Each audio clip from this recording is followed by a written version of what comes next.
A warm welcome to Uxbridge FM and the History Show. And it's a pleasure once again to welcome back Ken Pearce, fresh from his 50-year celebration of being chairman of the Uxbridge Local History Society. Hi, Ken, how are you? I'm very well, thank you. Good morning, all. Now, first of all, we're going to chat about lords, monks and bishops. Is that right? Indeed. Well, this is the third part of the gripping series about the history of the Bishop's School site. It passed into the ownership of, let me just summarise where we've got to, as it were. It passed into the ownership of the Bishops of Worcester in the year 1281, having previously been owned by Evesham Abbey, and Benedictine monks lived there. When the bishop came, the old manor house that stood there was renamed the Rectory House and was almost certainly replaced very soon by a larger property by the first bishop to come there, Godfrey Giffard. In the centuries that followed, the bishops of Worcester then stayed in these premises on their journeys to and from London. After the Reformation, in the time of King Henry VIII, the bishops lost much of their influence. Their journeys to and from London were no longer necessary, but they maintained ownership of the Hillingdon estate, and it was let to tenants. Well, that was where I got to last time, so let's take the story forward.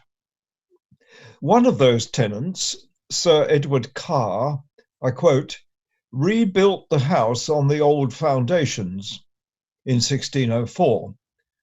So that was the third house to stand on the site. A description of the property is as follows, quote, a fair house, lately built with brick, to which belong two fair barns containing 16 bays, with stables and outhouses necessary and convenient for horses and coaches, with a courtyard.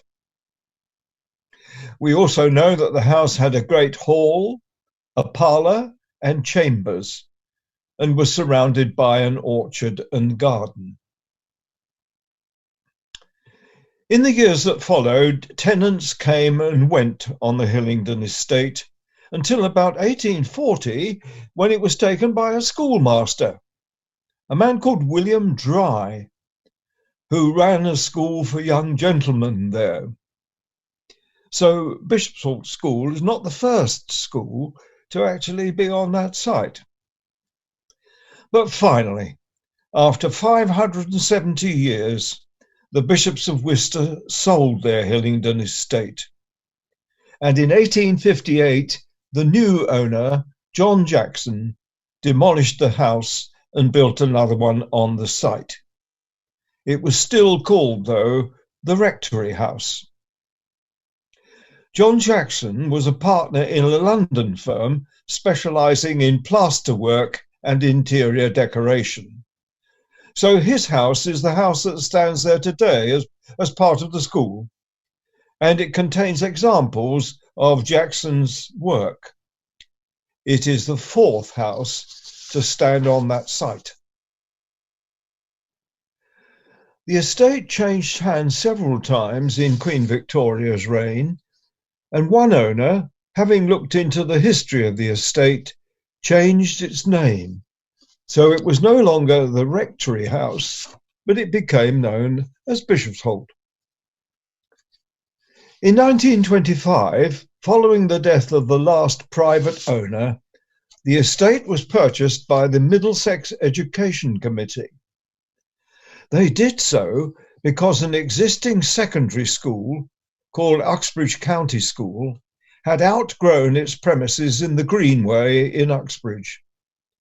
Founded in 1907, the school was the first secondary school ever to be built here for miles around. The property, Bishopsholt, was now altered and enlarged, so it could become the new Uxbridge County School, and the school was able to move in 1928. 2 years later, it was renamed Bishop's Hall School, a name which remains today. So, to sum up the long history of the site, lords, monks, and bishops is not forgotten at the school today. The coat of arms bears a bishop's hat or mitre, and also part of the coat of arms of Godfrey Giffard, the first bishop ever to visit the site in 1283. 3 of the houses into which the students are divided for sport and competitions are named Manor, Evesham, and Worcester. And also in the house are the arms of Evesham Abbey and of Roger de Montgomery, the first Norman lord of the manor. Excellent. That's good to finish that one off. Part 3 there of lords, monks and bishops. Thanks, Ken. Right. So there's no tunnel underneath either, is there? We've established that. No, indeed. Stories persist and will. Yeah. Right, stay tuned. We've got more coming up.